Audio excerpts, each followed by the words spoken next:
Kalau lu pemimpin yang pintar, gua paham lu lagi pusing. Inflasi menggerus kekayaan perusahaan lu ya, kekayaan keluarga lu. Dicuri itu kekayaan lu. Dan kondisi nggak membaik nih kayaknya. Justru karena inflasi itu orang-orang pada mengecangkan ikat pinggang ya, efisiensi di mana-mana. Pemerintah ngelakuin itu sampai ke bawah-bawah. Itu bikin demand turun. Bakal lebih susah buat lu untuk jual barang dan jasa. Dan di sisi lain kalau lu kepala keluarga, lu takut kena efisiensi perusahaan, lu takut di PHK. Kalau lu paham sedikit tentang kebijakan moneter, lu tahu ini berat nih. Biasanya dulu-dulu itu pemerintah ngelakuin kelonggaran kebijakan moneter, bikin duit makin banyak di sirkulasi. Tapi lu paham, kalau itu dilakuin sekarang, dampaknya justru bisa langsung berasa ke inflasi ya, harga barang makin naik. Jadi ini adalah masalah ya, lingkaran setan. Solusinya ya, yang dulu manjur sekarang udah gak manjur. Lu beruntung. Kenapa? Karena lu nonton video ini, lu ketemu sama Bitcoin Institution. Kita bakal bantu lu cari jalan keluar. Dan gak cuman itu, lu bakal bisa juga untung gede ya. Tapi pertama-tama sebelum lu lihat jalan keluarnya, lu harus memahami dulu masalahnya. Gue jelasin secara singkat. Masalahnya itu adalah jumlah uang dan utang pemerintah yang ningkatnya eksponensial. Lu ingat kan pelajaran sekolah ya, eksponensial itu X kuadrat. Jadi peningkatannya itu nggak ada ujungnya dan bakal cepat menuju nggak terhingga ya. Ngeri kan? Nah, ini masalah sistemik. Nggak bisa tiba-tiba pemerintah utangnya itu berkurang. Efisiensi sekeras apapun dilakukan itu susah. Uang yang beredar itu juga nggak mungkin kan dihilangin gitu atau dikurangin gitu. Nanti ada pihak yang dirugikan dong. Masalah ini dulu punya solusi, nabung USD. Mereka yang nabung dolar sebelum Krismon 98 itu untung, itu cuan, itu selamat. Nah, gimana kalau sekarang USD-nya sendiri juga bermasalah. USD-nya sendiri nilai daya belinya itu mendekati 0 men gitu. 15 tahun lagi dia bakal 0. Jadi yang Krismon itu juga bahkan Amerikanya juga gitu. Padahal USD itu adalah akar ya dari semua instrumen finansial. Semua harga barang dihargain ke USD. Ini bakal ada kehancuran besar. Kalau perusahaan lu atau mungkin keluarga lu ya nggak bergerak sekarang, lu bisa tamat. Serius, bisa tamat. Oke, solusinya apa?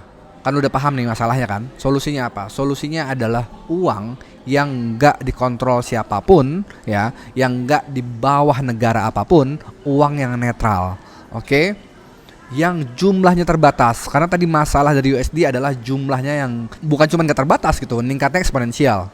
Uang yang nggak muncul dari hutang ya, karena kita tahu USD itu munculnya dari hutang pemerintah awalnya, habis itu diperbesar dengan utang orang-orang ya, perusahaan.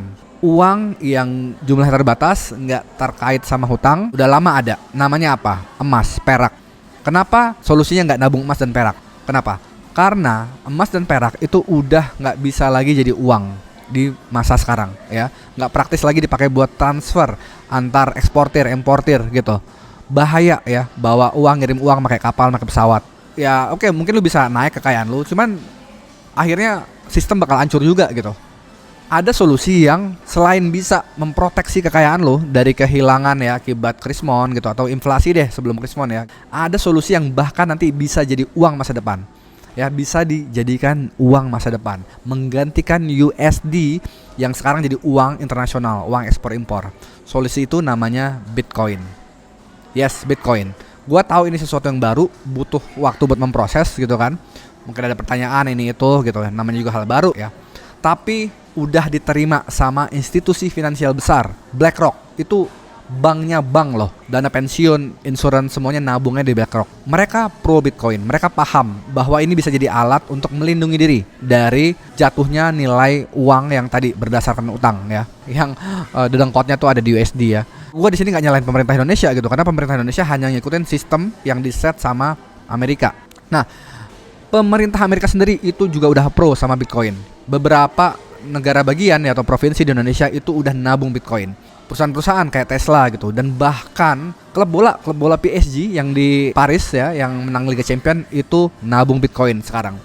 So udah di approve sama authority. Yang lu tinggal lakukan sekarang adalah belajar cara belinya, belajar cara nyimpennya, belajar cara jualnya, dan belajar cara nyimpen yang benar ya. Bukan lu percaya sama institusi lain ya, itu sama aja kayak masalah uang yang kita pakai gitu kan, dolar itu dulu adalah surat kepemilikan emas ya, bisa ditukar ke emas. Nah, cuman kan bodong ya, hingga akhirnya negara-negara di dunia nggak percaya lagi sama Amerika Serikat ya, yang menerbitkan dolar di backing sama emas.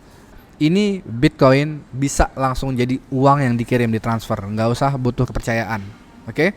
Bayangin uang cash yang masuk dari kantong ke kantong tapi digital dan nggak bisa dimatiin siapapun, nggak bisa dimatiin negara apapun. Perang dunia terjadi, Bitcoin tetap berjalan karena komputernya bahkan udah ada yang jalan di satelit sekarang gitu. Udah jalan. So, ini solusinya. Dan kalau lu nggak mau belajar ya, nggak mau ikut kelas kita, menunda-nunda buat belajar, lu bakal rugi parah. Seluruh dunia sekarang lagi berjalan ke Bitcoin, harganya bakal naik karena tadi jumlahnya terbatas, dan lu bakal terpaksa mungkin beli Bitcoin ya buat bisnis lu, ekspor impor gitu kan. Pas harga Bitcoin itu $1 juta. This is the time. Saat uang dunia belum populer, itu saat dia bisa dikumpulkan, didapatkan dengan harga yang murah. Nanti di masa depan udah ketemu tuh real price of Bitcoin. Dan ketika kita bilang price of Bitcoin, bukan price ke rupiah atau dolar ya, tapi price ke komoditas. Harga satu barel minyak berapa satoshi ya, unit terkecil Bitcoin. Itu tuh nanti yang di masa depan bakal jelas, bakal clear, harga Bitcoin bakal stabil karena yang paham udah banyak, yang nabung udah banyak. Sekarang fluktuatif karena belum banyak yang nabung. Kalau kamu berani take action sekarang, alokasinya bisa mulai di level yang kecil, 0,1% bahkan dari profit kamu bisa kamu belikan Bitcoin. Karena Bitcoin itu bisa dipecah jadi 0,000, gitu. Nggak mesti kita beli satu Bitcoin. Take action sekarang. Culture perusahaan kamu bakal berubah dan itu priceless. Itu priceless. Orang-orang talent kamu yang bagus, rockstar, itu bakal lebih nyaman. Nah, kalau mereka semua semangat ya, punya satu tujuan, cutting cost, ningkatin profit, memanfaatkan kondisi Bitcoin yang masih murah, itu kondisi perusahaan lu bakal enak banget, bakal nyaman banget. So, tunggu apa lagi? Booking kelasnya. Kita bakal belajar dari A sampai Z, dan keluar dari sana lu bakal paham gimana cara beli Bitcoin, nyimpan Bitcoin, jual Bitcoin untuk mengamankan masa depan perusahaan lu, keluarga lu, komunitas lu,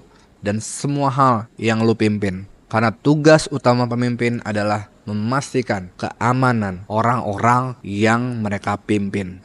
Pemimpin yang bodoh adalah mereka yang gak peduli tentang itu. Jangan sampai lu jadi pemimpin yang bodoh. Gua tahu lu bukan. Oke, gua tunggu lu di kelas training Bitcoin Institution. See you.